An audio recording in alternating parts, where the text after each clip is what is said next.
Hi, Will. How you doing?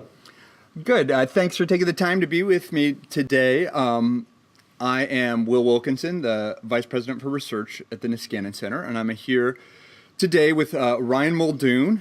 Ryan is an associate professor of philosophy at the University of Buffalo, and he has written an incredible paper for us and the Knight Foundation.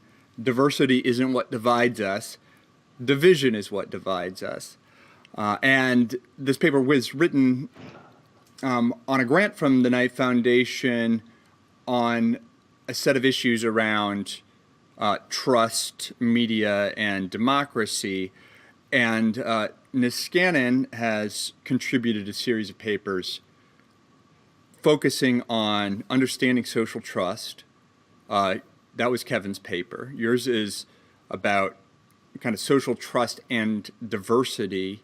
And we've got another paper that I'll be talking with the author soon, Matt Grossman, political scientist at the University of Michigan. He wrote a paper on media polarization and information bubbles. And then I have a paper that should come out someday in the foreseeable future, before my children die. About polarization along sort of geographic, geographic density, and population density, and the way we become spatially polarized.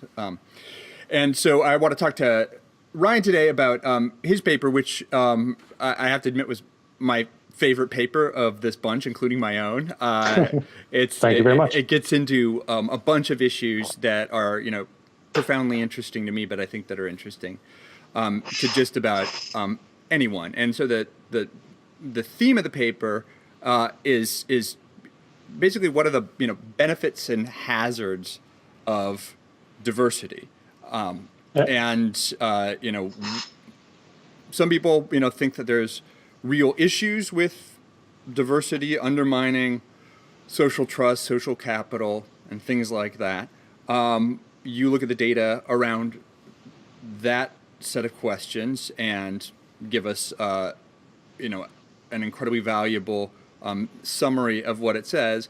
And then you also get into, in a really deep and interesting and I think novel way, like what the problems with homogeneity are, right? Like if there's some problems with the diversity, there's also some problems with homogeneity, and what the advantages of diversity are, which I think are really widely overlooked. To get started, you want to tell us something about like what the sort of conventional wisdom about the relationship between diversity and good social stuff is, and then what like the real research these days says about it. Yeah, so there's kind of the early consensus in the social science research, sort of led by two really big names, Alberto Alsina and Robert Putnam, who were working separately, both found that in more diverse places, there are bad civic indicators across the board, particularly around things like social trust and our ability to govern ourselves. So Robert Putnam, most famously in this literature, from a 2000 paper, or 2007 paper that was from a 2006 lecture, talks about how diversity kind of unfortunately makes us worse off. He talks about kind of having a bunkering down effect, where we, instead of engaging with our neighbors, engaging in volunteering efforts, voting, participating in sports and other team activities and things like this, we tend to go home and watch television. So it's not just that we trust people of other races less, it's that we trust our people of our own race less. We just trust everyone a bit less. So this was a big finding. He presents it in the lecture as something that's kind of deeply unfortunate, something that he wishes weren't true. And kind of the second half of his lecture is devoted to talking about developing what he calls this new we, some way of kind of finding a bigger social identity that we can all participate in to avoid some of these losses of social trust that stem from diversity. Then and this is a Alcina, big talking point right now. Sorry to this is a interrupt huge you. talking point. So so this is one of the major arguments for immigration restriction. That's right. Putnam is widely drawn on as having shown that diversity and demographic change from a relatively high rate of immigration erodes social trust and social capital, makes us all worse off, and so that's like one of the big right. arguments you hear. And then at the same time, like with the surge of kind of ethno-nationalist populism, people are worried about that idea of finding this like higher tribalism that will bind us has become a preoccupation. Like there's been a resurgence of interest in civic nationalism as a way of combating more ethnic nationalism. So there's like this paper, one of the reasons why I talk about it in this piece is that it's overwhelmingly cited by both sides of this debate, and really likes getting used by people that are deeply worried about diversity. And they say, look, even this guy on the left who doesn't really want to talk about it and pointed out that he didn't share these results for a number of years, he's trying to find a way around it, says, look, diversity causes these social problems. Right. And so this has been a major touchstone in the debate. And so I think it's really important to engage with directly. Yeah. The other kind of big touchstone in this debate is a couple papers by Alcina and his colleagues, where they tend to look at not just the American context, but about 100 countries. And they find that more diverse populations tend to have lower public goods provision and worse governance. So basically, the finding there is the more diverse your population is, full stop, the worse the social rules work. The worse we're able to get together and use institutions to solve collective problems. So that would be pretty bad. Like this is bad, right? This is a thing that we need to find a way of addressing. Mm-hmm. If this is true, then there's a really good reason to tamp down on increases in diversity and maybe even find ways of mitigating existing diversity. Mm-hmm. So these are big deal papers that kind of the first part of the 2000s developed like this kind of emerging consensus from two different fields that was developing from major authors saying that diversity is a problem to deal with and something that we need to mitigate. Mm-hmm. Then there's other paper like Costa and Kahn and several others find something similar. They say, look at all these different studies, and we find consistently in social science that what we can treat now as an empirical regularity, diversity leads to a number of social problems, most notably a reduction in social capital and social trust.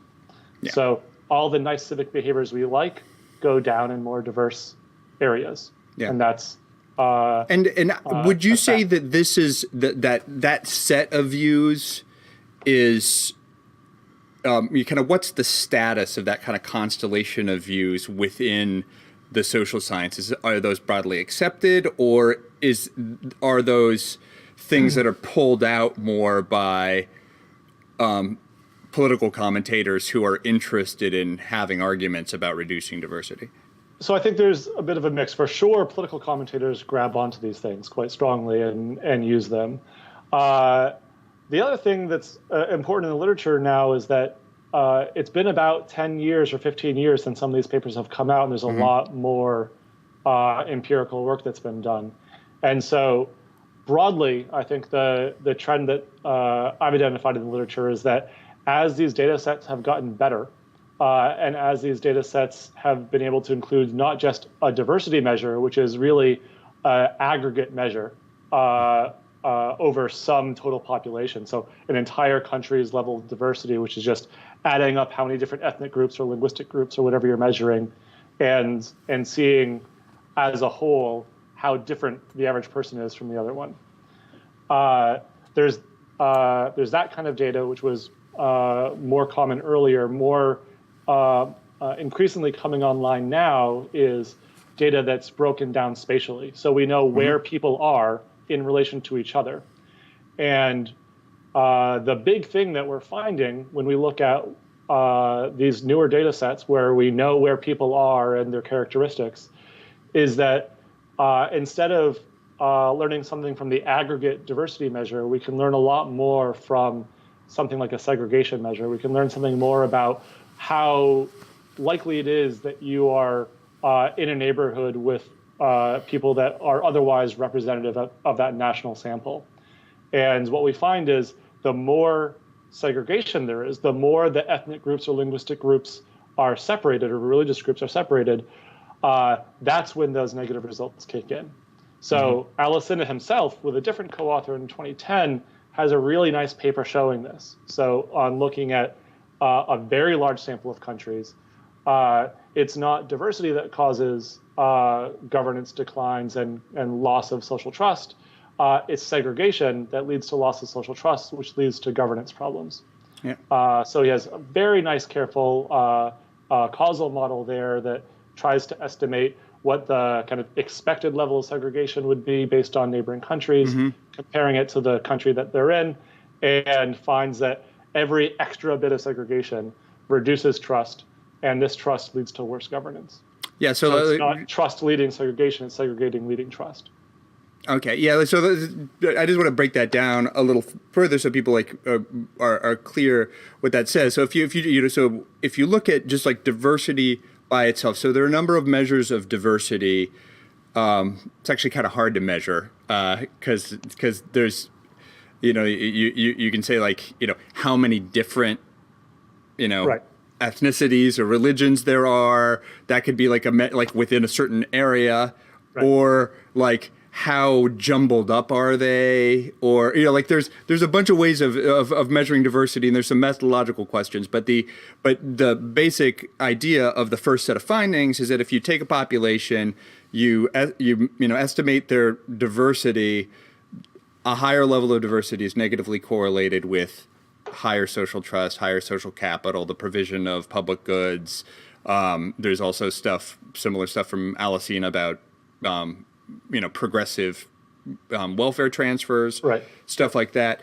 And so you look at that and you're like, okay, a more diverse population, all the good stuff goes down. Corrosion, yeah. But that's actually hiding some complexity in the population. Exactly. So it's not just that there is a diverse population. The problem, the negative correlations are really accounted for by the spatial segregation, right, of the various ethnic, religious, and whatever groups are being included in your model of diversity. So more than 100% of the original findings are explained by segregation.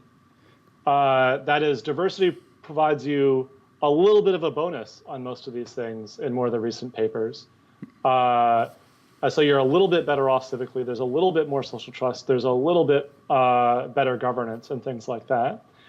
And this is particularly true in democracies that are above a middle income level, or a middle income level and above. Whereas the original findings say, in democracies especially, the more diverse you are, the worse off you are. However, more than the totality of those findings are explained by the spatial segregation of these groups.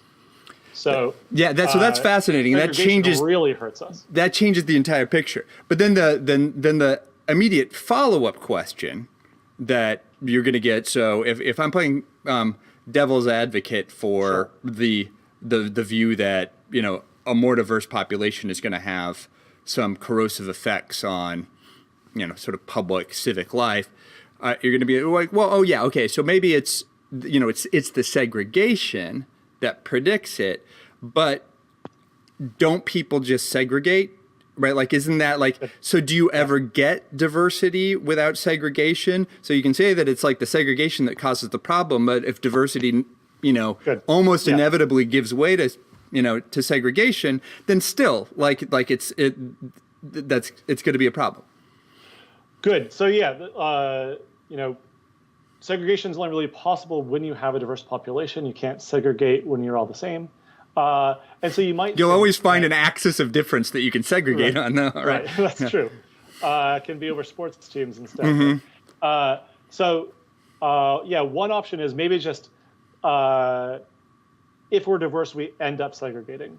However, there is a lot of variation within the United States and across different countries and levels of segregation for a fixed amount of diversity. And this is the instrument that Allison takes advantage of in his more recent work, looking at if you fix a level of diversity, what's the range of levels of segregation that we find, and then use that to look at questions about social trust and governance. So one is it's just not the case that there's sort of a natural level of segregation.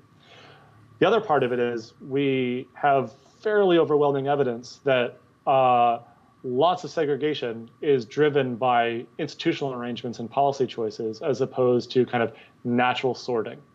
So in the United States in particular, up until 1968 or so, redlining was backed by the federal government. So you couldn't get a mortgage if you were buying in a neighborhood that had, I think, even one black family, let alone several. So the way that federal mortgages were backed were determined by risk to the value of the home, and that was almost entirely done based on racial composition in the neighborhood. So you just could not get a mortgage. Yeah, that's kind of the source of the phrase "there goes the neighborhood," right? Yes, because it's assumed that the assumption behind redlining was that in the presence of African Americans in your neighborhood would necessarily hurt your property value. And so could I ask you could you just swivel a little away from your window again? Oh, sure, sorry. Yeah, back. Yeah. That perfect. Okay.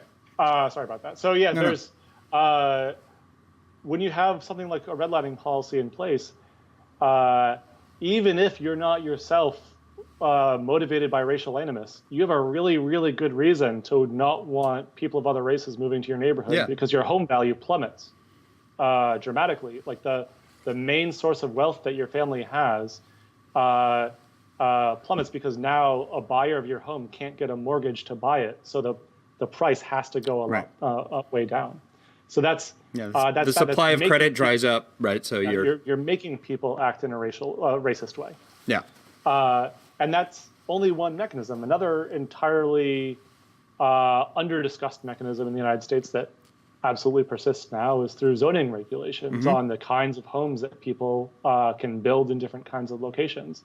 And so that's probably as explanatory as redlining in ensuring residential segregation. So new immigrant families, for instance, are way more likely to, want to live in smaller units or have multiple families. Multiple families in the same unit. Living together. And there's a bunch of regulations that basically say that you can only build single family housing and that only a single family can inhabit the dwelling. Right. And then you have minimal lot sizes and things like that, all of which basically force homes to be of a certain value that's going to economically block out lots and lots and lots of people. And these, in not all cases, but a lot of cases, were intentionally designed to do so. They were intentionally designed to block immigrants and block lower income minorities from coming into neighborhoods. If I could interject an aside there, this is kind of a pet theory of mine that I need to look at the history about, where I've been doing a bunch of research on, overly restrictive zoning and land use regulations. And one of the things that's striking about that issue is that it's so fully under local control, which is one of the things that makes it seem intractable. People are like, what can we do about it? I can't do anything about, San Francisco's zoning regulations because that's a municipal issue. But, it actually turns out that there, really are no municipal issues in politics, because the way our federalist system works is that states have authority, and except for some home rule states that have provisions in their state constitutions for a higher level of municipal autonomy, cities are are just administrative conveniences of state governments. And state governments recently have been going crazy preempting local policy. Lots of state preemption on local rules. But zoning policy is something the state legislatures don't like to touch. It's really zealously defended politically. And has been for a long time. Like, one of the reasons people think you can't do anything about it is that there's a norm or a convention that this is a local prerogative, even though it can be easily overridden by state legislators if they want to. And I think that comes from the history of segregation and the interests of white majorities in municipalities of having control over the policy that allows them to spatially separate themselves from minority groups. And so we're like, part of our sense of impotence over the ability of states and the feds to do anything about land use policy, I think, is a knock-on effect of the history of our history of segregation. I think that's absolutely right. And the two, there's kind of the two main clusters of policy that most affect racial mixing in the United States are housing policy and kind of local school policy, which is they are inextricably bound together. Which are, they don't have to be. There's nothing logically necessary about that. Total choice. But through contingent institutional arrangements, we've chosen to link schooling policy very, very tightly with housing policy. And so they just reinforce each other and make it ever more restrictive. We're turning public schools into private schools, essentially. We're turning them into like a proper club good when they don't have to be. Do you like? I don't remember from the paper. Is there research that you're aware of that that tries to lay out what some of the correlates of a higher level of segregation within a diverse population are? Like, so like some of them might be, a history of slavery, colonial histories, questions about what the sources of migration are. Like, that's something that interests me a great deal, but I don't know if there's data on it. I haven't seen something that tells a broad story. So the things that tend to push away from high levels of segregation tend to be trade orientation.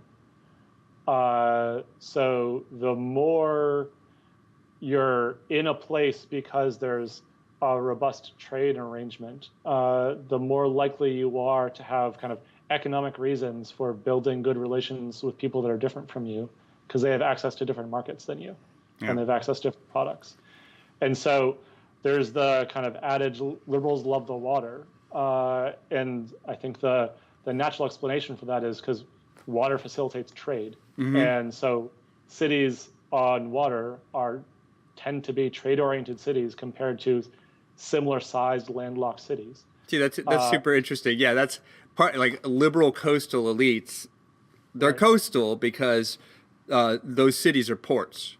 Exactly. Those are port cities. Ports engage with trade. Trade means you're dealing with people that are different from you if you want higher profit margins. And so, like, that's something I wish somebody would do. That, like looking historically at sources of population diversity and trying to sort some of that out, because I that sounds right. Like, there, it's like, famously the case that medieval Italian city-states that are these great trade centers, those are going to be the most polyglot places around, right? Like those, and but they're not going to be like, there's not going to be crazy animosity because everybody's cooperating in a positive sum way. That's the whole point of it. Right.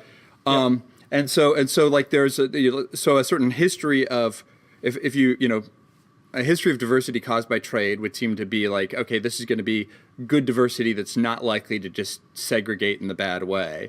Right. If your diversity is coming from colonial occupation, right? So if you're if the majority is a settler population from somewhere else, sure, yeah, and they've cleaved themselves off from the indigenous population, right, then that would seem to be like, okay, that's going to be a bad, like whatever the diversity measure is, it's probably going to be related to some, history of oppression and domination, and that's going to go along with some segregation, and that's going to be like where some of the source of like why you're going to get some lower social trust in and of itself is because like some portion of the population has been actively harming another portion of the population for centuries, and then you've got countries who have a history of enslavement and importing populations from other places and forcing them to labor as slaves. right. Like that's not going to be like a happy relationship, right? And so a more diverse population that is the consequence of a legacy of enslavement and then sort of like racial domination and separation is just like, obviously that's going to lead to lower social trust, right? Right. Yeah, so the best paper that I've seen that's trying to offer some kind of a causal story is an economist named Jha has a really nice paper on Indian cities looking at port versus non-port cities and the levels of Muslim Hindu religious violence. So basically trade-oriented cities on coasts have vastly lower rates of religious violence and otherwise just in general better indicators of friendly or at least indifferent relations between religious groups than cities that are otherwise very similar but landlocked, so they're more likely to be kind of one industry kinds of cities that are not exposed to a significant amount of trade. That's super interesting, yeah. So there's stuff on kind of like the history of ancient trade routes that does some of this work too, but part of the trouble with something like what you're looking for is the high quality data doesn't go very far back on a lot of these questions, and so it's hard for us to do much better than telling stories. Yeah. Clearly there's a lot to be done. So we've talked about kind of what the older conventional wisdom from the Putnam sort of work is, what the newer work seems to suggest, that it's more diversity. The negative social consequences come more from segregation than diversity itself. You mentioned that diversity per se can actually have a positive effect on social trust. So let's talk a little bit about the flip side of that. Like, what are some of the problems that you would expect to get from overly uniform cultures, or you call them monocultures, problems of monocultures? What are going to be some of the hazards of people being too similar? So there are a bunch, and they're things that we recognize in other contexts. So, for example, we know in agriculture, it's just a bad idea to grow only one thing in a big range because you're enormously susceptible to collapse from pests, right? So if you have one bad thing come in, you have massively correlated risks. And there's something very similar in the political context. If everyone kind of shares precisely the same values or the same kinds of reasons, you can be invaded with a bad political idea.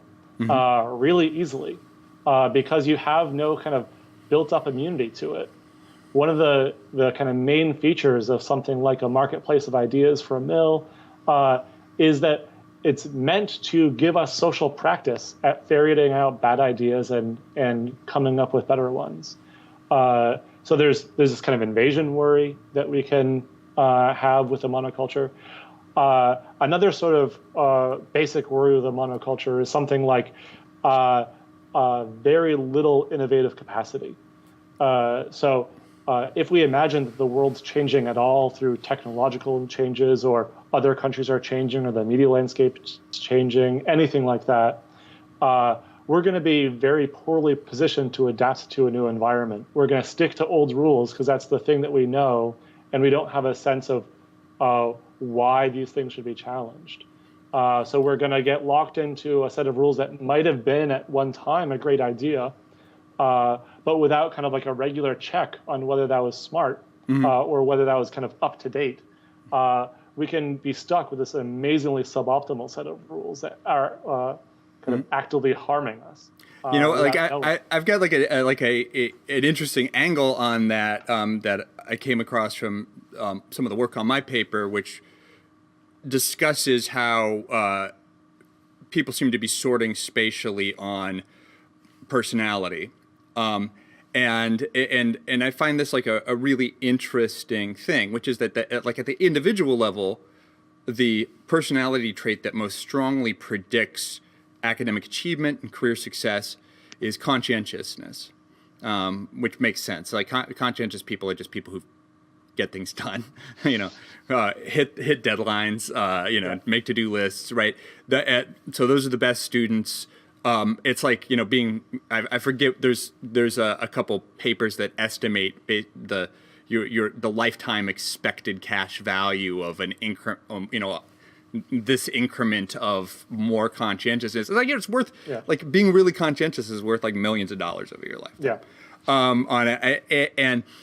But more conscientious populations don't do better, right? Yeah. And conscientiousness is one of the two personality attributes that correlates significantly with social conservatism, and a relative aversion to diversity.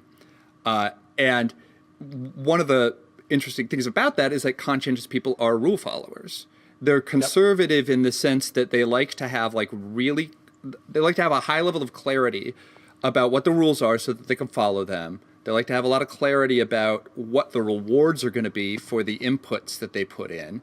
That's right. And so there are people who get like very entrenched in a certain structure of a certain way of doing things. They tend to be a very convention-bound sort of people. So if you get like an exogenous shock to the economy, whether it's a recession or some new technological innovation, even though the most productive people are conscientious individuals, more conscientious populations don't do better because they can't adapt to the shock. They can't handle the shock. Yeah. So where you see clear, like swift shifts in quicker recovery from recessions and downturns are places with very high openness people, and openness to experience is a very strong correlate of liberalism, but also tolerance for diversity. So higher openness people live in those coastal cities that are full of lots of different people. And so part of the issue is that they're just open to lots of ideas, but they're also the people who embed themselves in places with a large amount of diversity that ensures that there's going to be a lot of different perspectives that are examining the problem and working collaboratively to figure out the solution. And so that was long-winded, but I think there's something interesting and important about that. Yeah, so there's, variants on that basic story are everywhere in this kind of diversity realm. So obviously, like the whole premise of economic theory is you need diverse people to make more money. Mm-hmm. You have to have different skills. Skills complementarities allow for significant productivity increases. You can't get trade off the ground if everyone's the same. You need people that have different wants and different needs. If you're thinking in purely economic terms, you'd like to be in a more diverse environment because you want skill complements, not skill substitutes for you. You want your skills to be more unique, and you want access to other skills. There's a good reason to want to be in a more diverse population. The story you were just offering is very, very, very close to, say, the Hong-Page theorem for why diversity trumps ability, namely, Well, tell us about the Hong-Page theorem, because that's a super important thing that a lot of people aren't aware of. Yeah, so the Hong-Page theorem basically says under a set of constraints, namely you're working on a sufficiently hard problem, whether it's like a prediction task or something like, or an optimization task of some kind, and everyone's above some confidence threshold. Basically, you don't want to select only the top performers if you're working on some group task. So imagine it's a jury, or imagine it's a firm trying to make a new product, or imagine it's trying to predict the weather a few days out, or whatever it might be. Because the top performers are all going to see the problem, or they're much more likely to see the problem in the same kind of way. And so they're all going to basically agree with each other on the approach, and they're all going to have the same blind spots. So they're all going to, like, this is all represented as a hill climbing algorithm in the technical sense. So they're all going to see the same hill, they're going to get to the same peak and have to stop because we can't go any higher.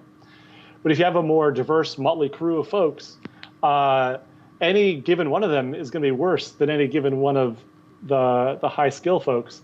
But they're going to start from places that look crazy to the high skill people.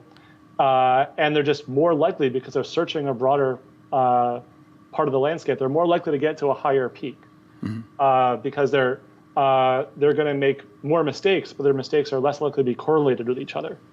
And so they're more likely to find a global optimum.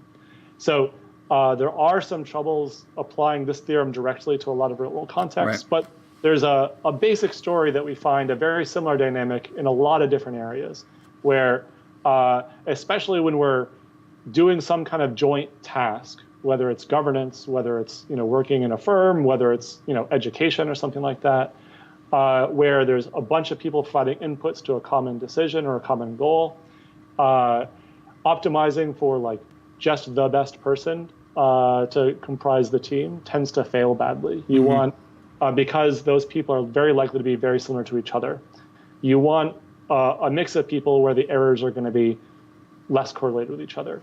Yeah. Same story with a city. You don't want only the best industry in your city. You want a lot of industries, because when the best industry is no longer the best industry, suffers from an exogenous shock, you're in deep trouble. That's the story of the Rust Belt in the United States, right? There's all the best industry, and then there were serious economic shocks that they couldn't recover from. Yeah. The cities that did better are the ones that had kind of the ability to generate new industries. Those usually meant places with a university, because it was a source of new ideas that could spawn new kinds of businesses.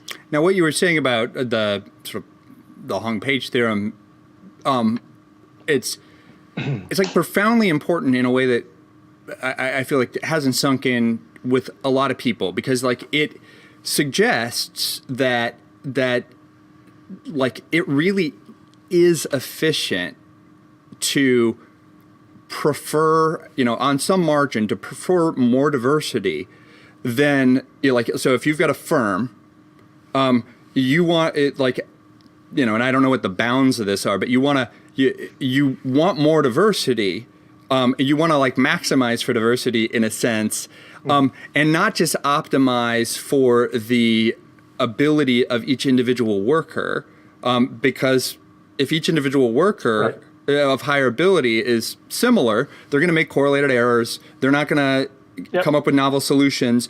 So it gives you, there was a real reason based in economic efficiency to sometimes prefer a less well-represented candidate for a job who might not have as good at test scores or whatever than some other guy who's exactly like the rest of your workforce. But people seem to think that drives a bunch of people crazy. They're like, the best person should get the job, right? Yeah. I have a firm. I want to maximize profits. I don't want the best person to get the job. My interest in having my firm being more productive, and if that means greater diversity that leads to better problem solving, then I need to actively discriminate against people who would make my workforce overly homogeneous. Yep. It's going to hurt me. Yeah, there's lots of real-world evidence for this.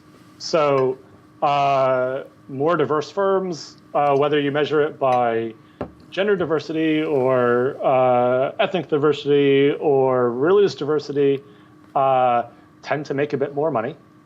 So there's the a very famous Harvard business case study on why Pepsi did so well, in part because it diversified its executive level workforce. This led them to much better marketing campaigns towards minority communities, and they kind of got to own those markets. It was just good business sense. A colleague of mine here at University at Buffalo, Abigail Cook, in the geography department, has a number of interesting papers looking at positive spillovers from immigration in cities with high levels of immigrants.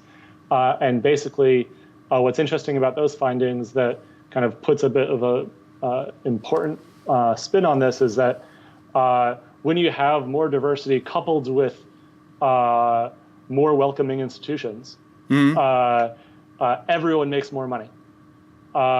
When you have hostile institutions towards diversity, people end up worse off. So there, like the Hong-Page theorem, I think is deeply important, but on its own isn't enough to explain a lot of stuff.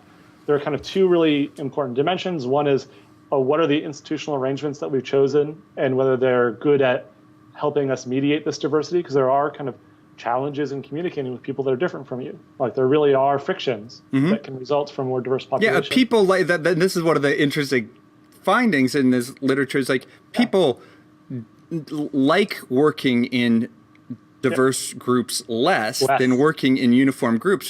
There's a real comfort in people are homophiles, right? Like we like people like us. It's great to have a conversation with like I really like you because like you're like a white dude with a philosophy education and a beard. We're like the same person. I feel very comfortable talking to you. That's right. But we we literally like see things the same way on a lot of issues because we're just coming from the same place. Right. And so there is a value in kind of refining your ideas with people who more or less agree with you. There's a reason why, universities have academic departments, so you can be around people that are viewing the world kind of like you, so you can kind of refine. Specialization is important. Specialization is a real thing. However, it only takes you so far, and you get enormous benefits from getting pushed. And so, as you were saying, there's tons of data on this where whether it's a kind of an artificial lab setup or a real firm kind of case, people do really like working with groups that are like them. And that's just because you're going to agree a lot. Yeah. And it's fun. There's so much less friction in figuring out how to talk to each other. It's fun to agree. You have a lot of shared background, so it's easy to communicate. You feel like everyone's kind of contributing to the same thing. There's no real tension there. But that means that you're going to be subject to groupthink. You're going to be subject to belief polarization. You're going to be subject to just like lazy thinking because you don't have to convince anyone of anything. Let's talk about belief polarization for a second. Sure. Yeah. So tell me about the findings there. Like if you've got homogeneous groups and you're deliberating on some subject, like it's not just that a more diverse group with a wider range of perspectives are going to kind of circle the problem in a more comprehensive way. There's also a problem that homogeneous groups will tend to reinforce their own errors. Yeah. So it's exactly. So homogeneous groups are often worse than just one person. Because what happens is, we have this normal story of, say, the marketplace of ideas or productive rational deliberation where you and I bounce ideas off of each other. I say something you think is not quite right. You push me on it. I think about it and I offer you a reply, and so on and so forth. So we're rationally engaging with each other and trying to be very serious about it. This works best if we're both getting pushed from multiple directions. So if you're, putting in a left-right spectrum, you're hitting me on my left flank and my right flank. I've got to think about this stuff and come to some new conclusions. However, if we're in a more homogeneous group, you're only hitting me from one of my flanks. So you keep saying, oh, well, you didn't consider X, Y, or Z. So I keep adjusting in one direction. And likewise, when I'm pushing you, I'm going to keep pushing you in one direction. So what happens is, even though it feels like we're doing the right thing of rationally deliberating and pushing each other in arguments, we're only shoving one way. So what you get from this dynamic is that everyone starts out more radical than anyone initially. Yeah. So it's not that you just find the median position anymore. You're pushed one way. So it might be, we're debating something about gun rights or regulation around that. And if we're all kind of pro-regulation of some kind, maybe we start out with a view of like insurance is a good idea, or like 30-day waiting periods or closing loopholes. And then we end up with a total gun ban once we talk to each other after a while, just because we're only getting pushed one way. Yeah. On the other side, we'll end up with, let's arm teachers and janitors and librarians in schools to stop school shootings. Like it's. And the famous paper on this is by Cass Sunstein. Cass Sunstein. So he's got several papers on this. One is the law of group polarization. He's also followed it up with really fascinating work, and others have done this on other dimensions, looking at kind of ideal reasoners in the real world, namely judges. So we think of judges as kind of professionally good, impartial reasoners. Their whole point. You're right, we do, but broadly, at least the way our system is designed, is that they are meant to be kind of very thoughtful, very smart people that are going to deliberate about the facts and the facts of the law and careful interpretation. However, if we look at the data on appellate courts, so we have 3 judge panels, what Cass Sunstein and colleagues found is that if all the judges were nominated by either a Republican president or all nominated by a Democratic president, their opinions tend to skew more liberal or more conservative than the average judge on that panel across their history of decisions. But not only that, they're more likely to be more comprehensive decisions. So they're going to have broader scope, affecting more areas of jurisprudence. If you just have any kind of mix, the modesty of the judgment increases dramatically, and it becomes much more moderate in the ideological content of the ruling. So that's for which kind of president nominated you. We also see similar things with adding a female judge, or where a female judge on a panel makes male judges on the same panel more likely to find in cases of discrimination. So it's not just the contribution of the woman judge's reasoning, it's where the males on the court end up also shifts. Likewise, just having someone who presents their perspective to the rest of the group leads to them taking certain considerations, lending it more weight than they would otherwise. Exactly. It's bringing up considerations that they might have not thought of on their own naturally. Hearing this perspective forces them to reconsider. And that gets to the essence of the way like the correlated errors work. Is a lot of times the error is simply that there's something important that for whatever reason you're not seeing, and all you need is somebody to be like, hey, pay attention to this, right? Exactly. And then when everybody does that, they're like, oh, you're right. That's important. Like, and if that person hadn't been there to say that, like, you just make a big mistake. And so you want representatives of various groups to be present in collective deliberation, because they're gonna they're gonna improve the quality of the output of the deliberation, less from just sort of like maximizing its quality, but from avoiding error, reducing the rate of error. So the average is going to output of the group deliberation is going to be a little higher quality. Exactly. The name of the game here is trying to get uncorrelated errors amongst the reasoners. So you want to have people that are thinking about the problem differently, and when they think about the problem differently, they're going to make different kinds of mistakes. And we're really good at pointing out each other's mistakes. That's one of the things that humans are best at. We really like showing when someone else is wrong. And so when we have lots of different sources of the ways in which we can be wrong, we're more likely to have those things wash out, and we're going to end up in a better place. But that's precisely what people find threatening often about diversity, is that, we don't care to be told that we're wrong, right? Sure. And especially about fundamental issues, right? So a lot of Christians are very specifically threatened by Muslims because you have this, it's the other. It's Christianity's rival monotheism. It's a huge global religion with, billions of adherents like Christianity. And it's like, and its existence is like, hey, you guys got it wrong. It's Muhammad. Right. And people don't like that. They just don't. Sure.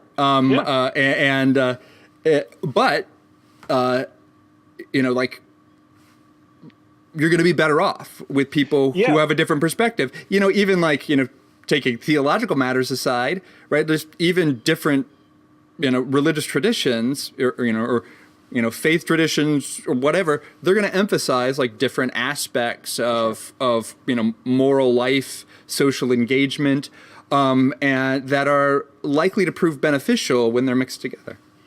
Yeah. So, one of the really striking things in this area, and this goes again to kind of spatial characteristics, I think is really important, is if you look at, I think Q just released data about attitudes towards Muslims in the United States, overwhelmingly, the best predictor of whether you have tolerant attitudes towards Muslims or welcoming attitudes towards Muslims is whether you know one.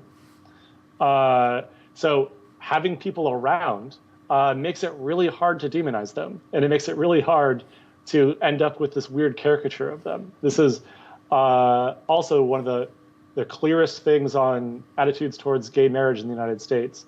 The best correlate for whether you are pro-gay marriage is whether you know a gay person. And the more gay people you know, the more you are in favor.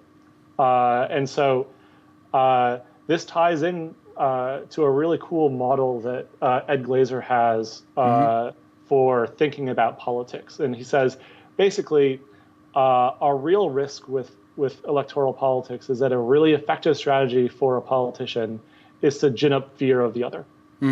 And so ginning up fear of the other works really well when the other is far away. Right. So if you can scare people by talking about these threatening others that are trying to ruin the country or whatever, that works if the people you're talking to don't encounter those other people very much. Right. If they're their neighbors and you talk to them all the time and you're in PTA meetings with them, it's really hard for that rhetoric to succeed.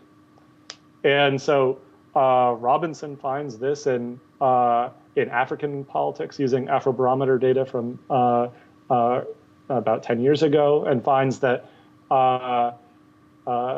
interethnic political orientation, where politicians argue for kind of racial superiority and oppression of the other groups, is more common and more in places that have more diversity. But that result goes away when there's local level integration. So when basically when countries have ethnic regions, then we see really poor governance, and we see politicians gaining power largely on grounds of my team is better than your team, let's crush the other guys.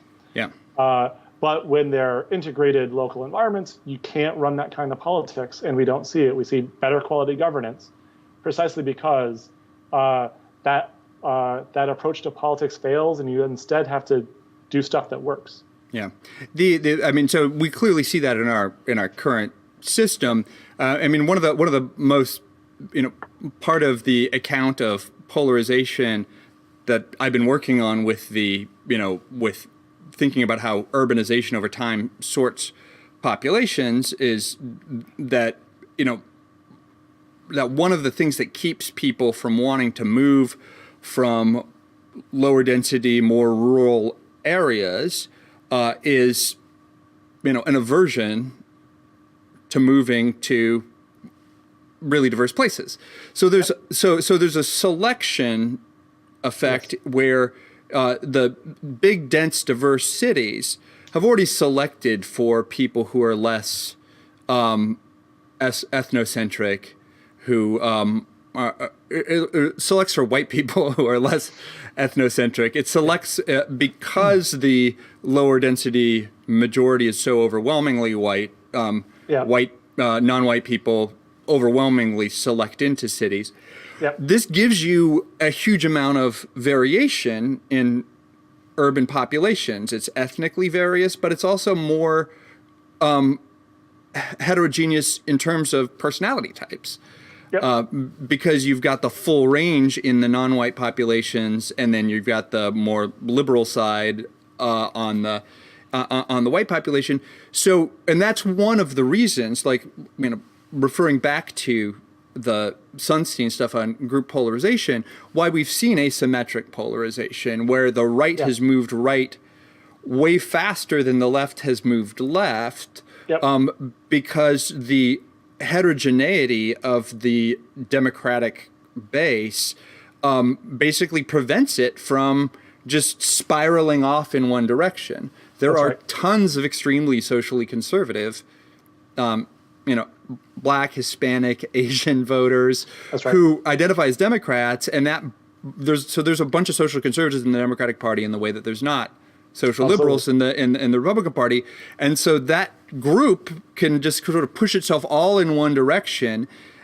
And then that question, the thing that they push themselves in one direction on, can be how threatening the diverse urban population is.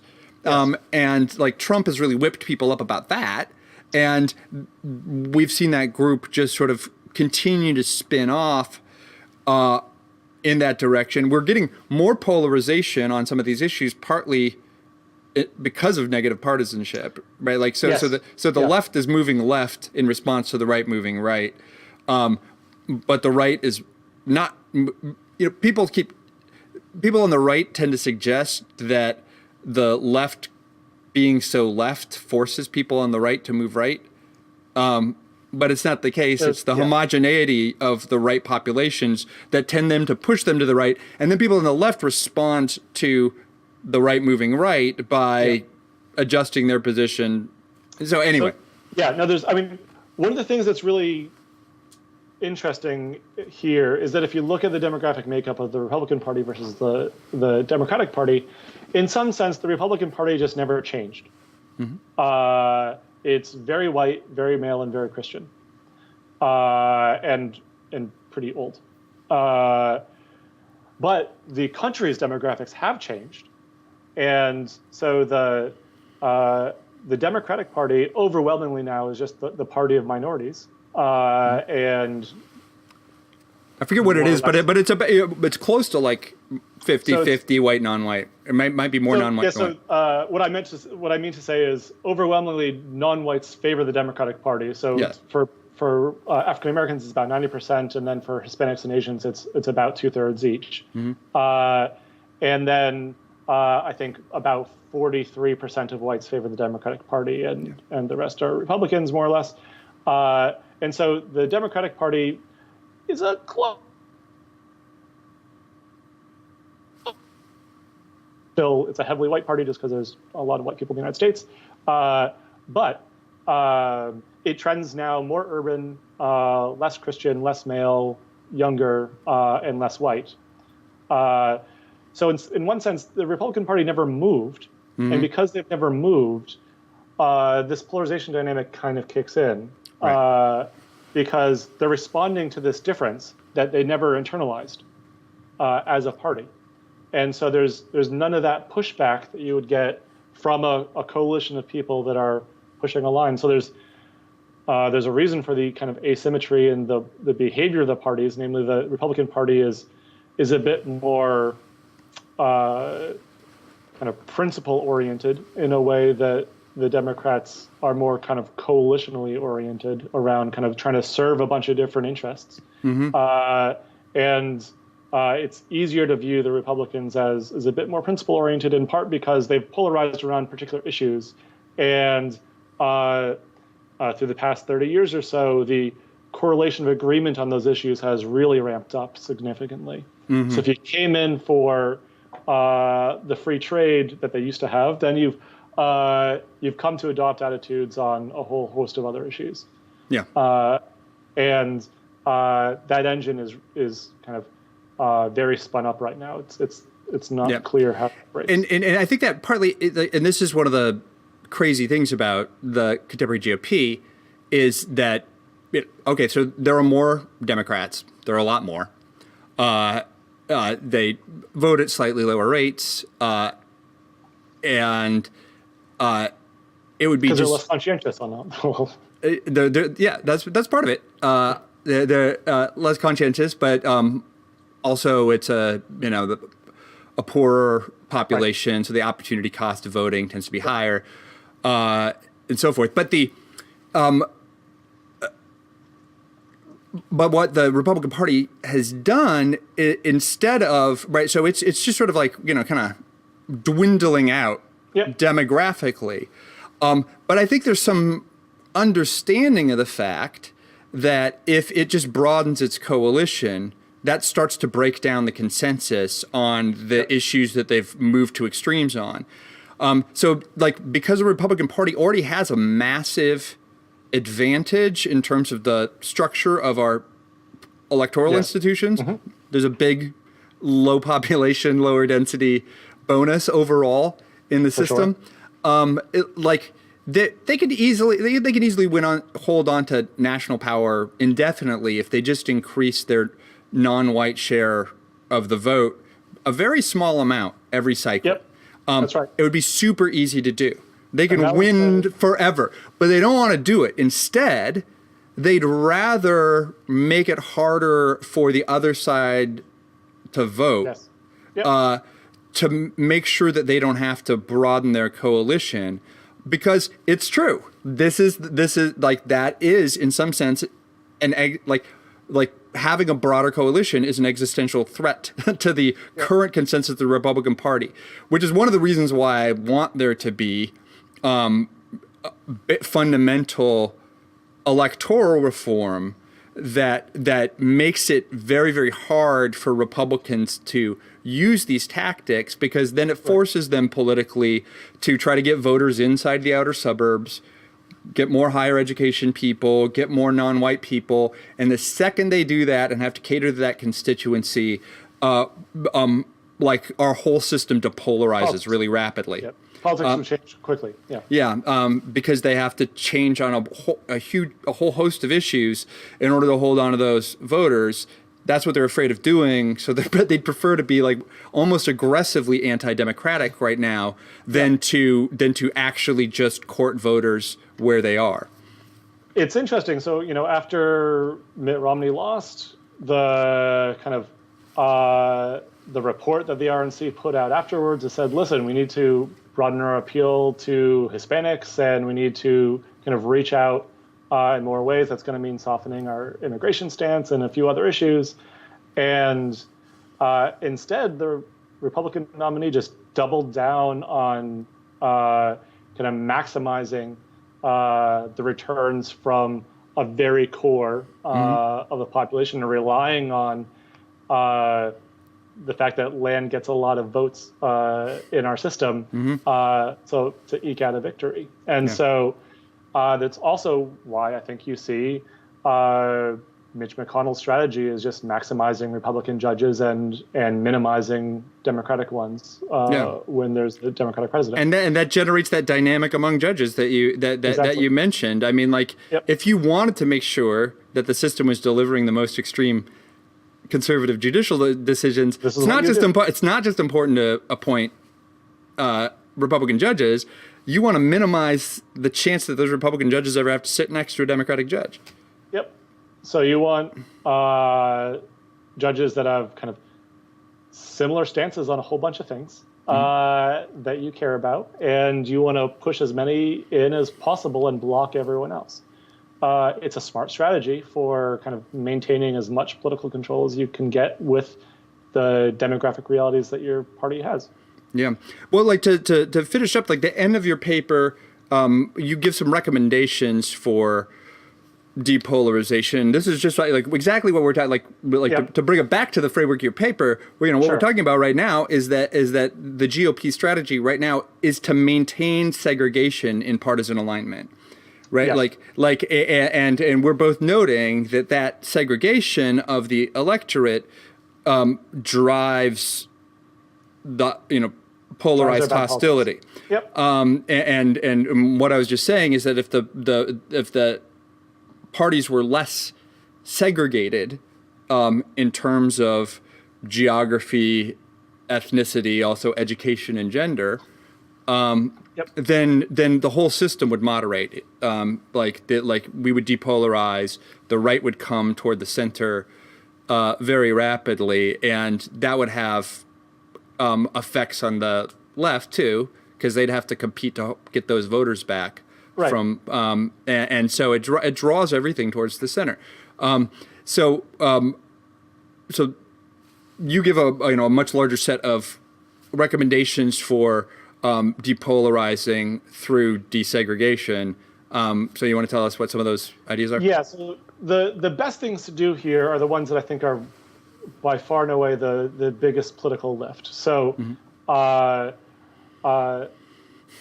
The big thing to me is housing desegregation. So we're overwhelmingly segregated in the United States. It's kind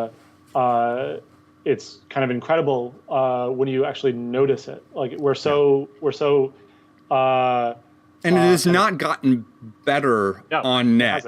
It's gotten worse in the suburbs, especially. In a few places on the margins, there's a bit better ethnic integration and worse urban cores are more diverse than they used to be. So they're less segregated. Right. Once you get out of there, where it's there's been a kind of a new phase of suburban segregation recently, and that's where a lot of it's occurring.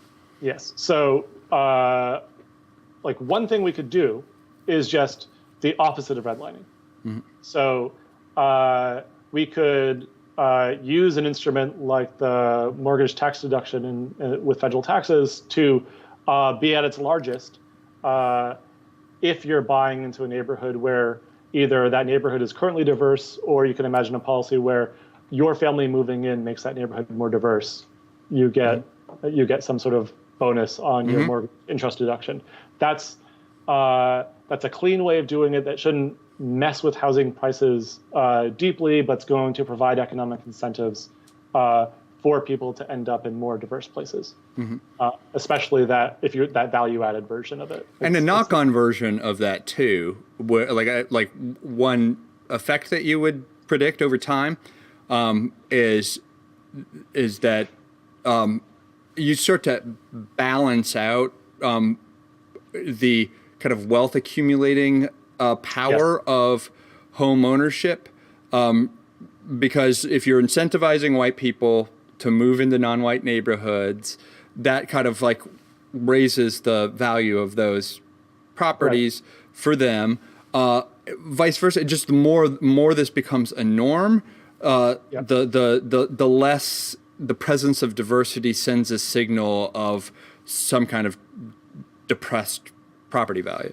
Right. So this, I think, because it doesn't kind of make it such that integrated neighborhoods are now less valuable neighborhoods. By design, it makes them increasingly desirable because it's more likely that you can get a better deal on your taxes from it. Yeah.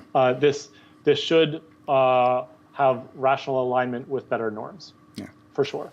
There's real problems with that, with the effect it would have on prices in currently already gentrifying urban areas that would cause some real resistance, because it's going to bid up prices that are already incredibly high. And they're already incredibly high because they're being bid up by higher education white people moving into lower education non-white neighborhoods. So there'd be some.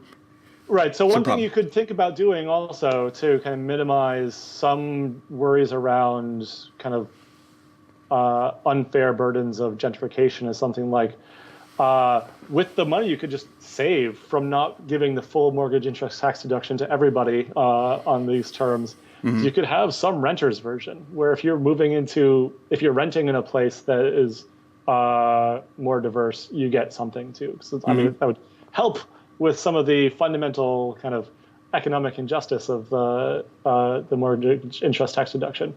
But that's, that'd be like an extra thing rather than this is like a money-saving effort that the government could do that would provide the right sort of rational incentives. So what are some other depolarizing things? Depolarizing thing is with schooling policy. So the two big policies that we could do there is, one, eliminate or mitigate the use of local property taxes to fund local schools.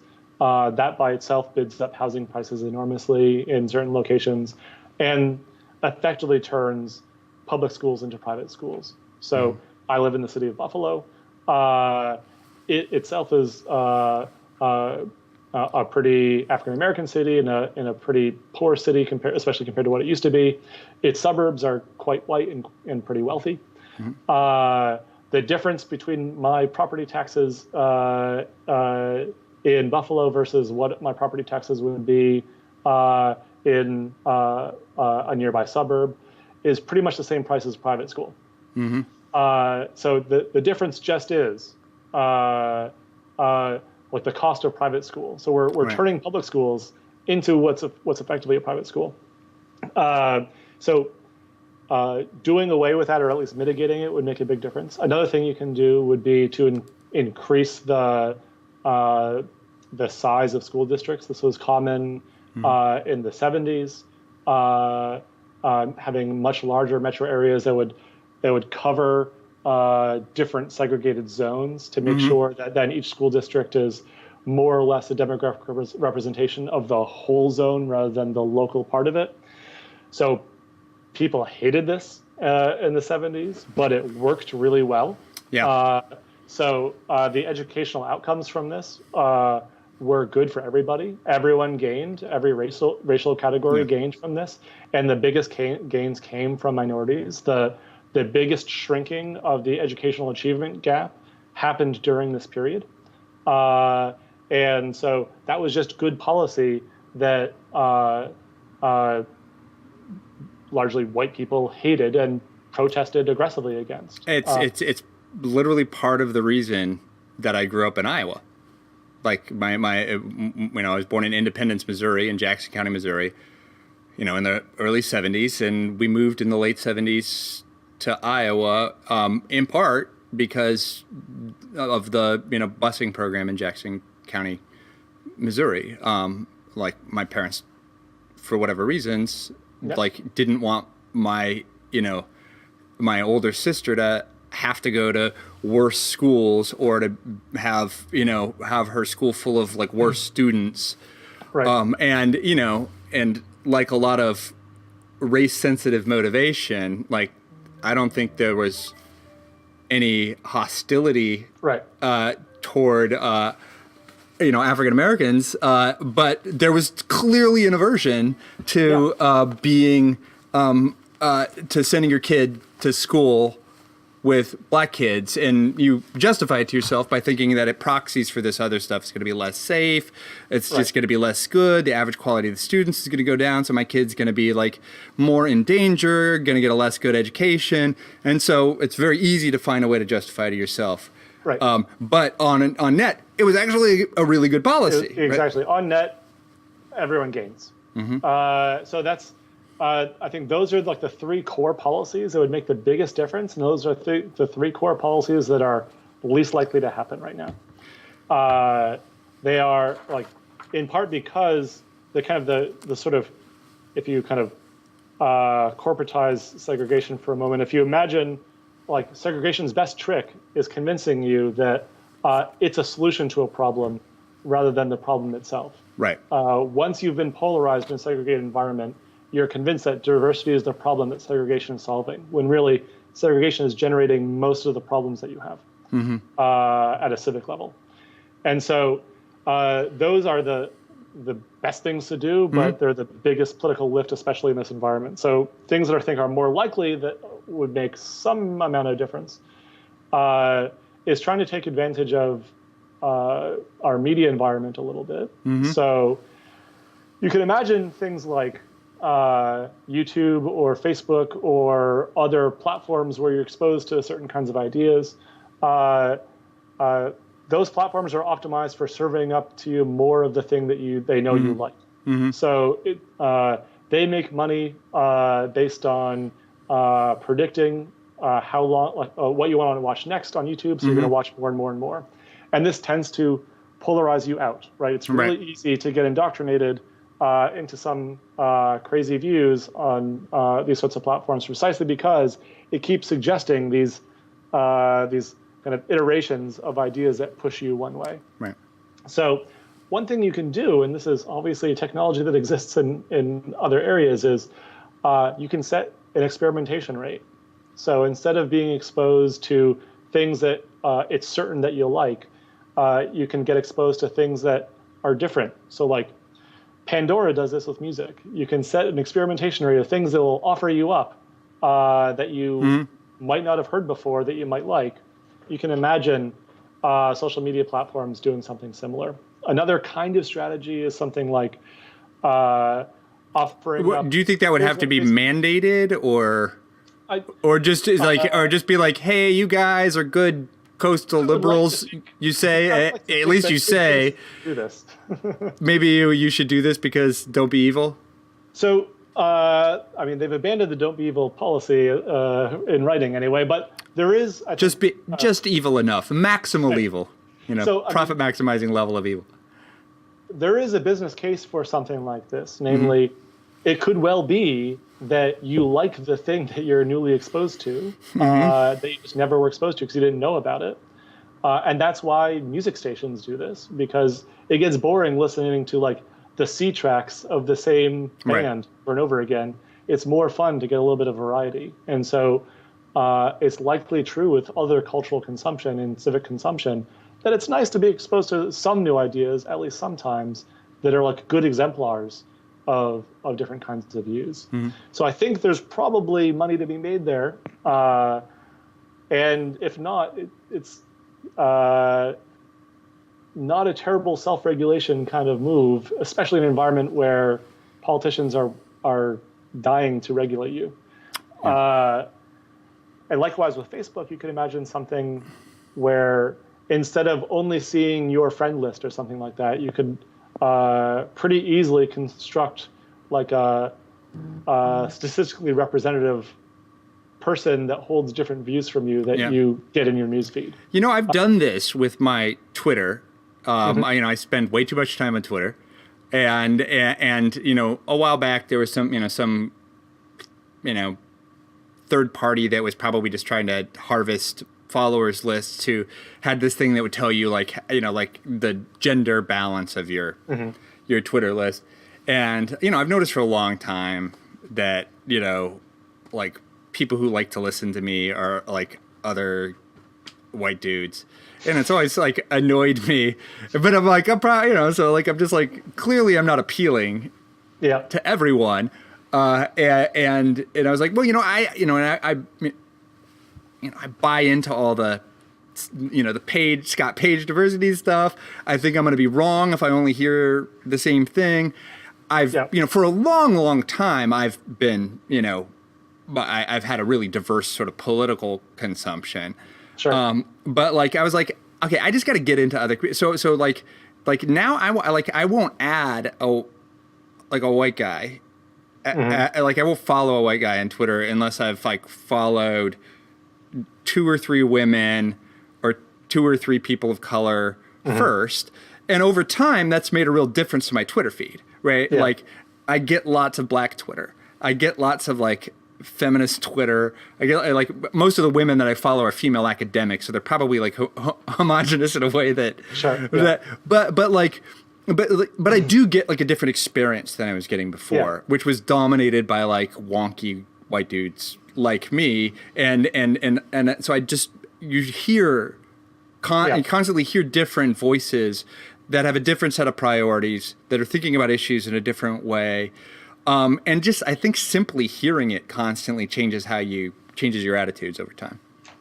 Yeah, I think part of it is there are a lot of really smart people that disagree with everybody, right? Like that disagree with you, and so it'd be nice if you were somehow systematically exposed to those things. Just maybe like comments are blocked or something like that, at least at first. But the idea is just seeing how other people are seeing a common social issue can be really helpful, because I think the knee-jerk reaction is assuming that the other side is disingenuous somehow, or they're trying to trick people, or whatever it may be, when they might just be responding to different sorts of reasons, or they're weighing values in a different kind of way than you. And it might be totally reasonable, and you might not ever agree with them, but you can at least understand what's driving their reasoning. And so having some exposure to that is important. Yeah, I think that's one of the biggest perils of the fact that partisan identity has started to take a higher priority over other individual identities, because the way partisan affiliation works in the first place is you have a salient, so a personally salient social identity, and you're like, which party represents people like me, right? And then you opt in. And so, like you and I actually, like, one of the most complicated demographics. It's hardest to predict. Like if, I'm a 46-year-old white guy, who lives in Iowa just by itself, that says I'm Republican. Yep. Especially given what my income is. Once you add in my level of educational attainment, like, the odds become about a push that I'm a Democrat or a Republican. But, like, it's really deterministic. Like, if you know just like 6 demographic facts about somebody, like what ethnicity they are, what gender they are, what their level of educational attainment is, and what the population density of their place of residence is, you can freaking nail their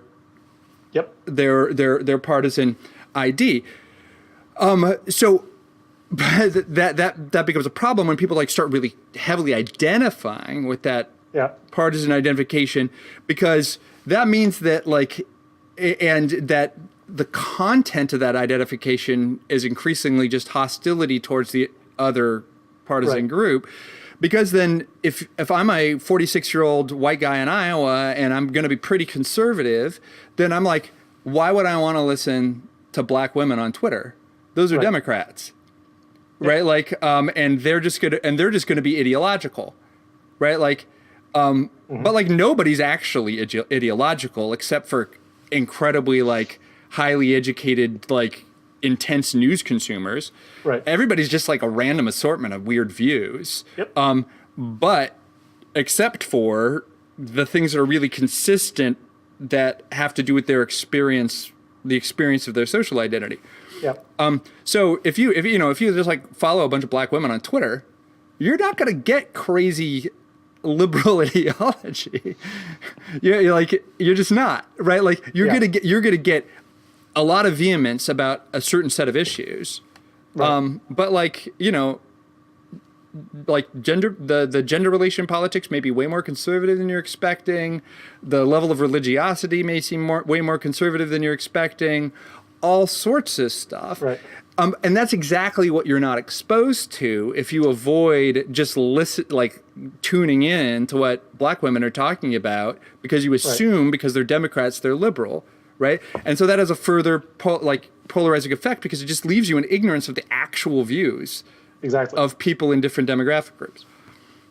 Yeah, so part of it is it's going to be hard for us to agree on, like, the outcomes of a particular issue. That's difficult. But when we go from they disagree with me to I can impute all their motives, and I'm going to impute motives that I think are sinister in some way, or wrong-headed, and they've just been lied to because they're sheeple or something like that, right? Then there's no possibility for engagement, and it's very natural that the thing you have to do is dominate the group that you disagree with, right? Like, you have very strong motives for encouraging your political representatives to play nasty, because they're playing with people that are unreasonable and are unwilling to accommodate your very reasonable interests. So if you are a bit more exposed to the kinds of motivations they have and the real reasons they want to use to justify their preferences or the kind of evidence that they're considering, it might be that you don't agree with all of it. You probably won't, but some of it you might, and you might think, oh, that's a thing we need to pay attention to. Mm-hmm. Like if you think about like a lot of the Black Lives Matter movement is like a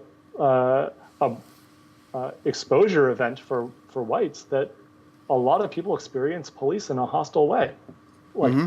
if you grew up thinking that the police are your friend and they're there to help you, you fundamentally can't understand why people are going to be anti-police. Why would you be anti this group of nice people that are helping you?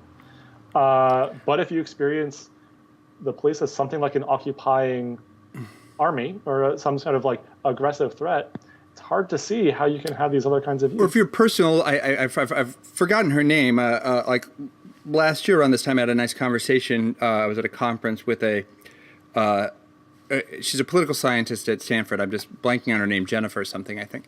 And she's has done a lot of work on implicit bias, but the project that she was working on when I was talking to her was they had gotten their hands on a ton of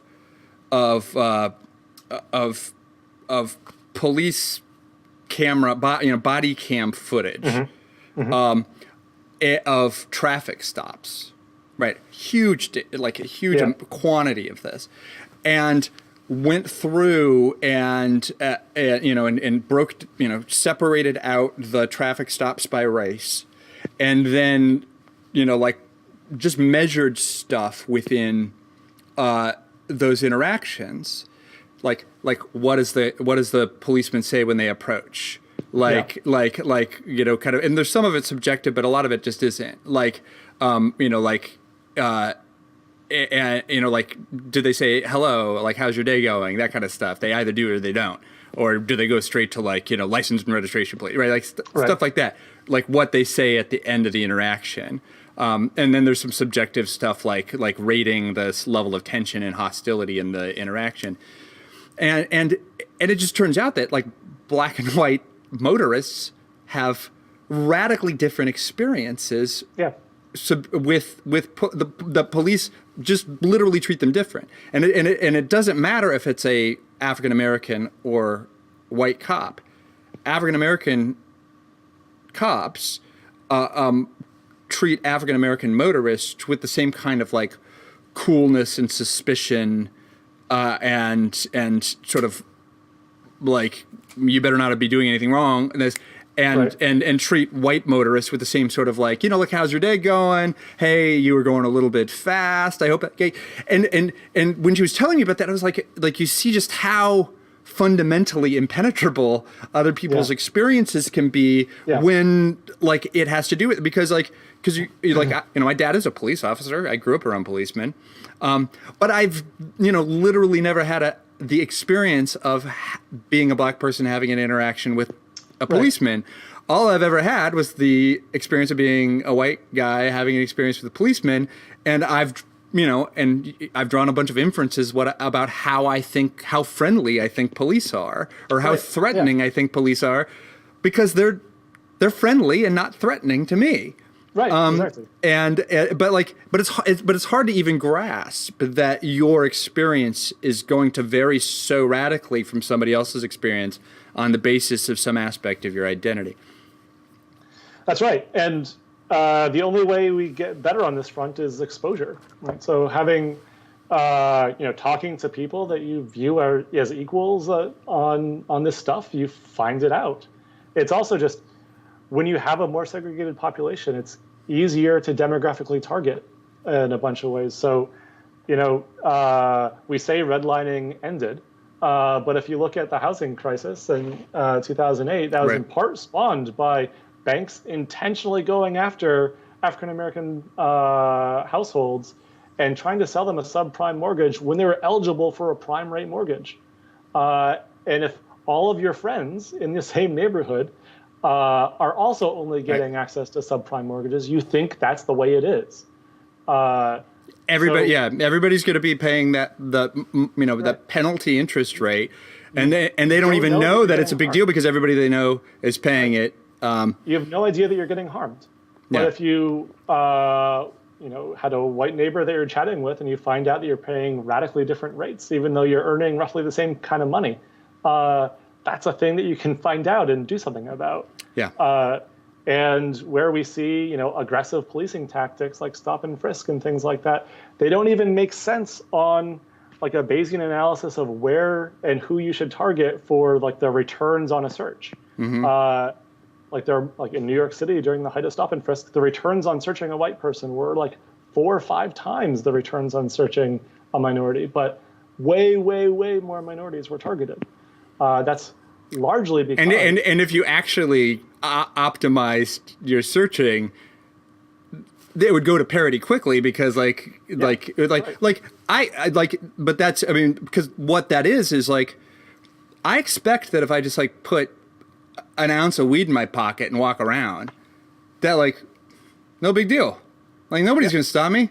I'm like a middle-aged white guy. Like I'm the cop's dad.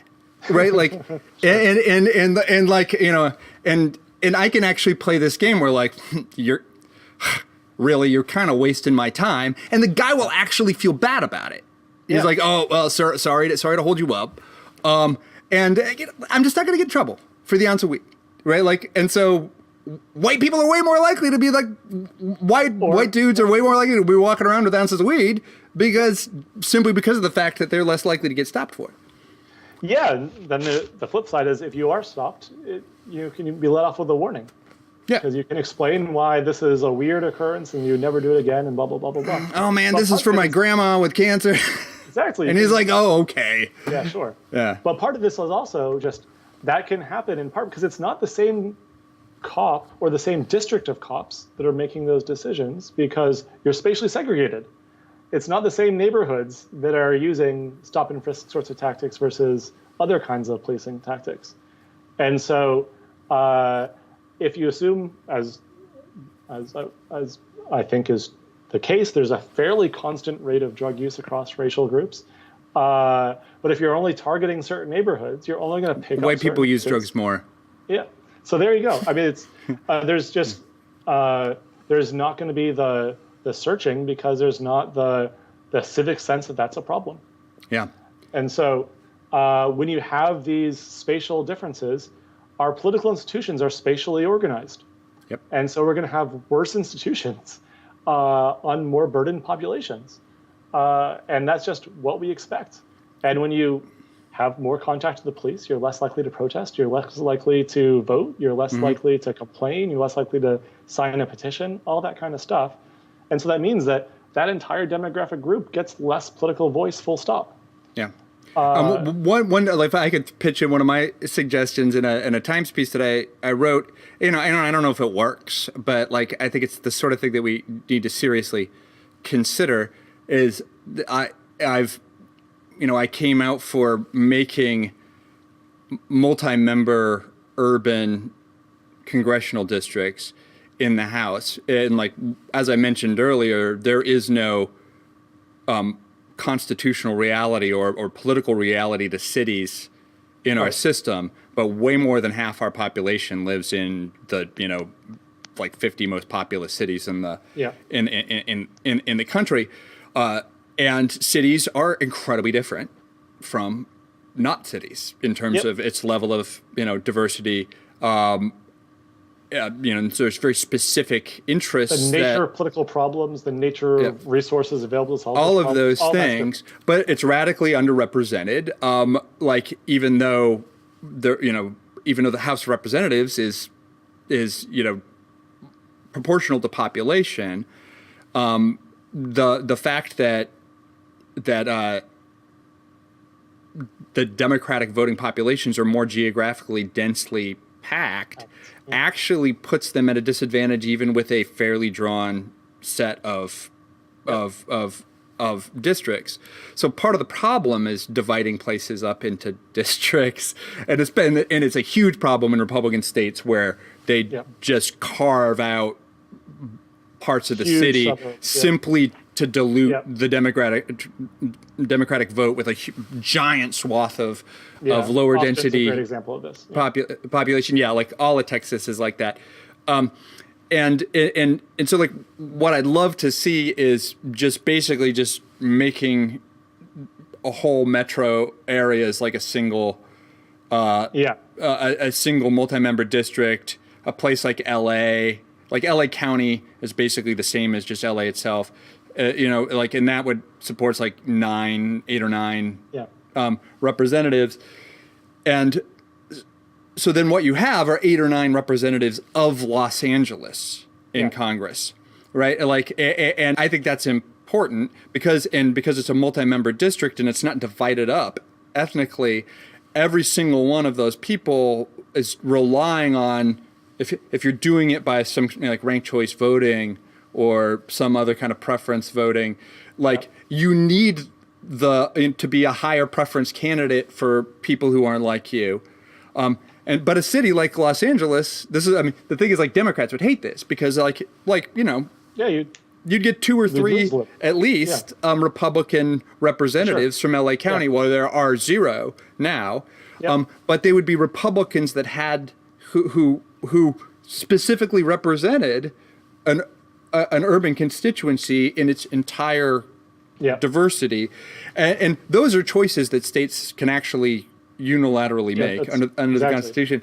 I think there's huge hurdles practically to doing that kind of thing, and there are also issues about representation and that kind of thing where there are trade-offs between dividing up districts to ensure that you have African American representation or Hispanic representation in the House, between that and having more diverse districts that like, so we've segregated districts basically, and some of the most vehement defenders of that segregation are minority groups because otherwise they have very little assurance that they will have representation, and that's totally understandable.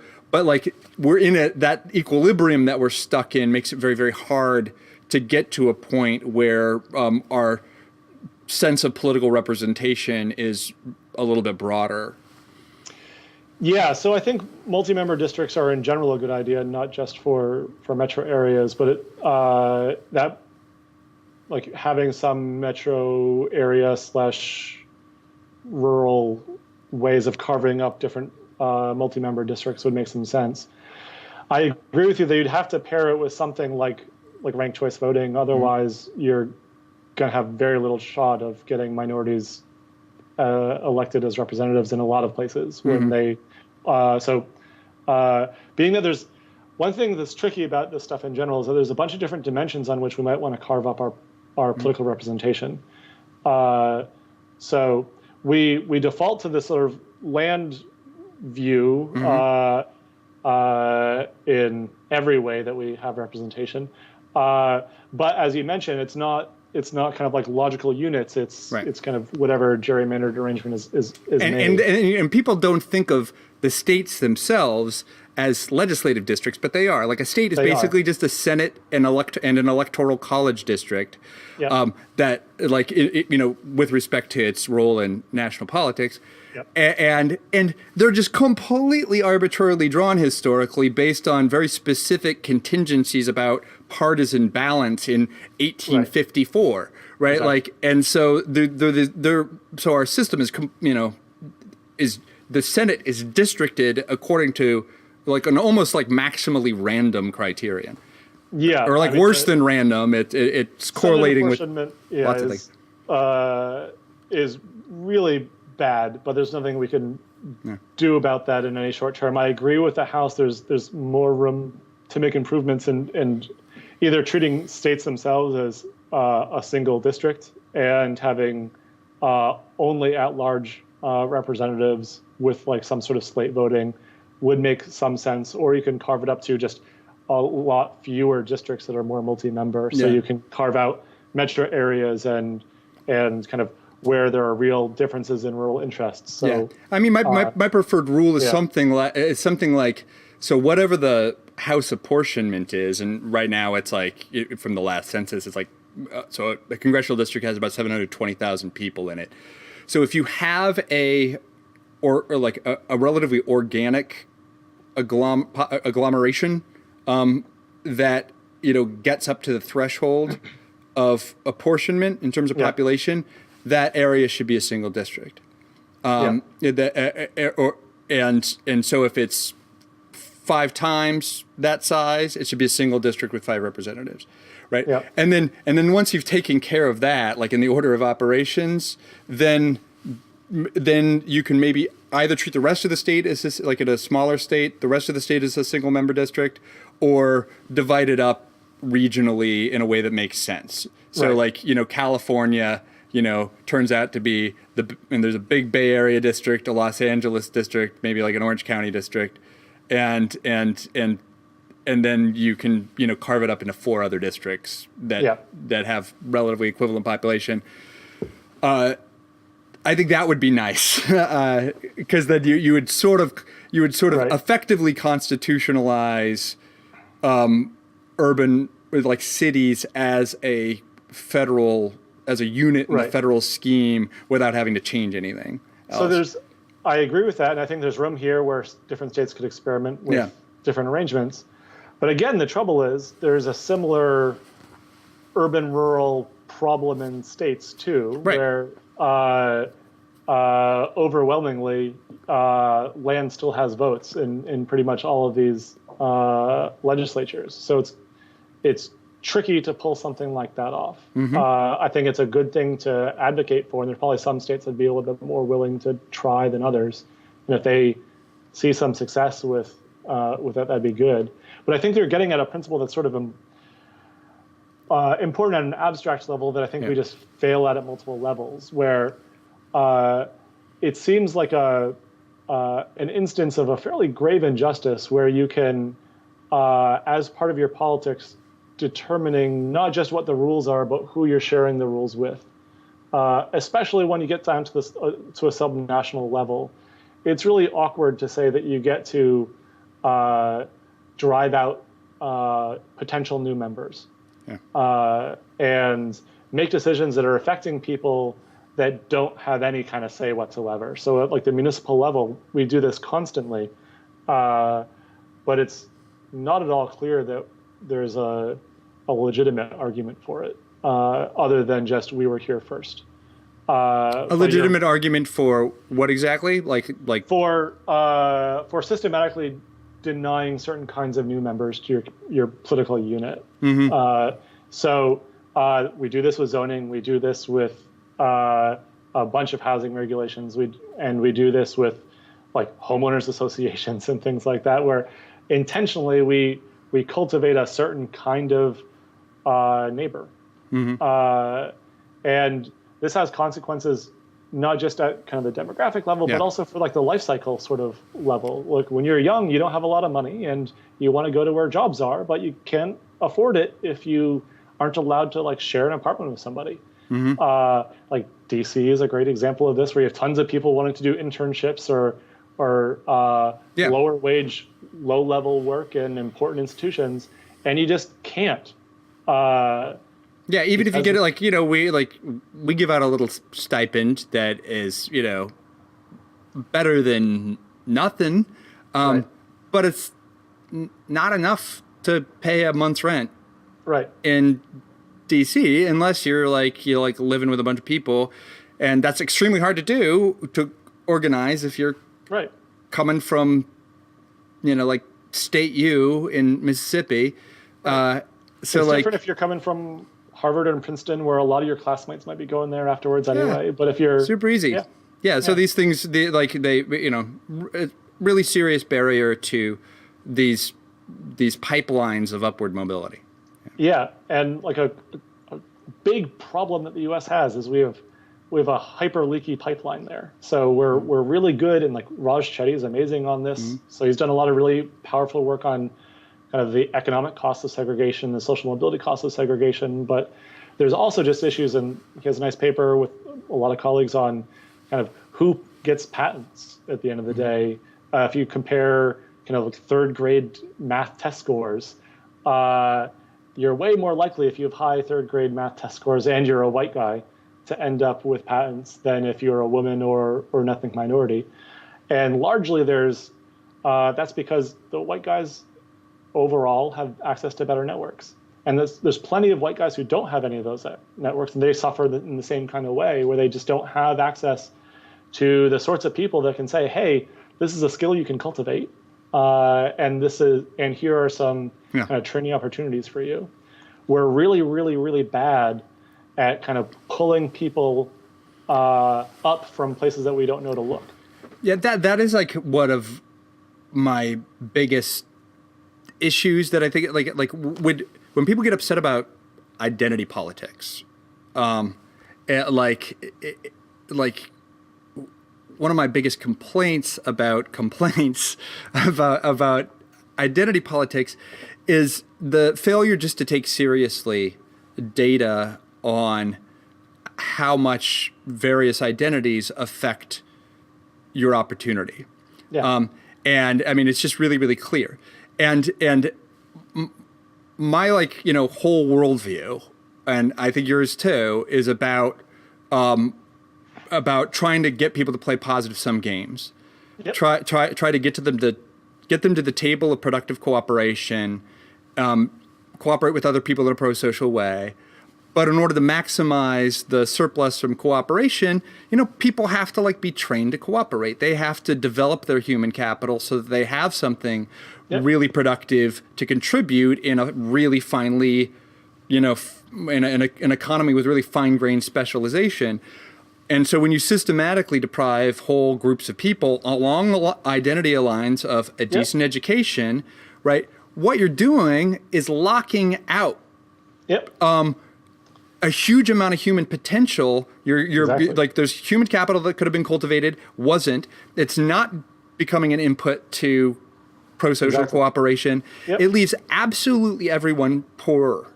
Exactly. And both in those terms, because you just have idle talent that has been left to, rot on the vine.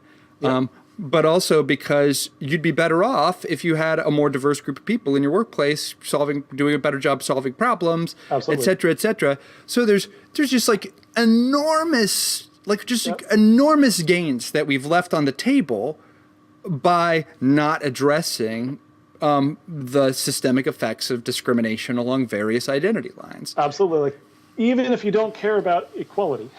If you care zero about equality per se. If you don't care about what we owe to each other as equal citizens and some account of offering an accord of dignity and respect to others, even if you ignore that, even if you just want more stuff, we're better off making sure that we find smart people that can make it for us. And we're leaving a lot of smart people out. Yeah. And I think the combination of their ideas makes it even better. And we're throwing that away. And I think a part of the polarization that we're getting, the group that's the only group that has net positive approval of Donald Trump is white men. Mm-hmm. And part of the reason for that, I'm sure, is that white men are losers in the gains in relative terms, thanks to gains in equality. A relative social status, relative social power is a zero-sum game. If you have a dominant group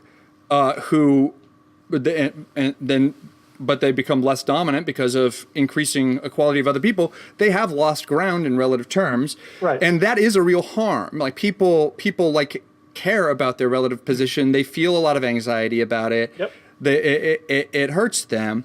So I think one of the things that we need to do a better job of is communicating to old white guys like me who have genuinely lost ground in terms of relative position and privilege. Right. That it's not worth maintaining. That the advantages to me of maintaining that privilege by keeping other people down actually leaves me on average, people in my class on average worse off than we'd be at a higher level of equality. And I think that's hard to get across to people, but I think it's the necessary thing to get across, that you are losing in relative terms, but by trying to protect your relative standing, you're losing in absolute terms, and that's more important. Yes. So I'm been trying to work on a paper on this, but it's kind of hard to thread the needle just right. So I agree with you that that's a really important frame, namely like relative advantage loss correlates with absolute advantage gain, right? Like you're better off in a richer world where more people achieve equality. Like everyone has more stuff. Just your position in the pecking order has altered, but your life is richer now on a bunch of grounds. The other thing that I think is quite complex here is, and I think there's not a lot of people that have been great at expressing this in the public sphere, which is you really are, like if you're a white guy, there really is a relative loss. There's a loss of status and maybe some loss of opportunities in a more kind of like fully racially egalitarian world.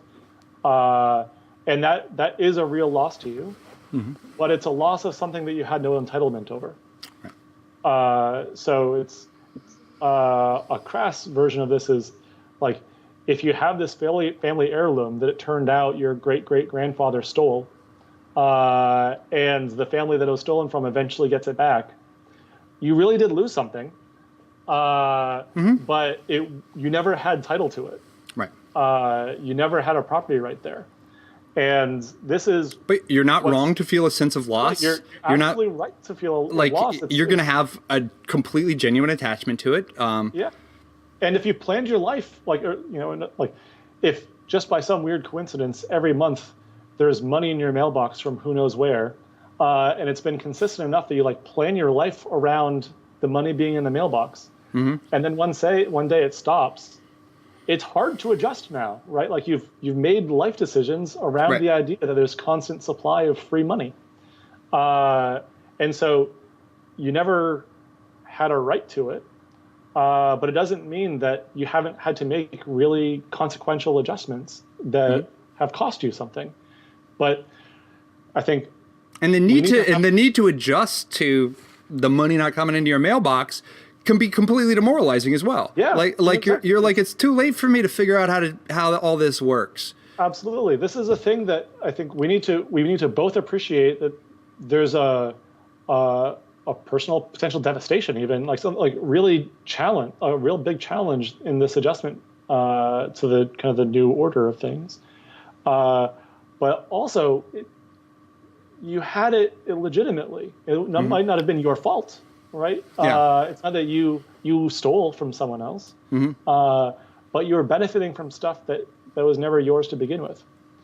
And so finding a way of kind of expressing both sides of that, I think, is challenging, especially like in a Twitter state. I agree 100% with what you're saying, but partly like I worry, having interacted with a lot of people who think that the idea of privilege or any kind of systematic advantage or disadvantage, or any kind of like structural differences in power and opportunity, they postmodern neo-Marxist blah blah blah, right? Like that.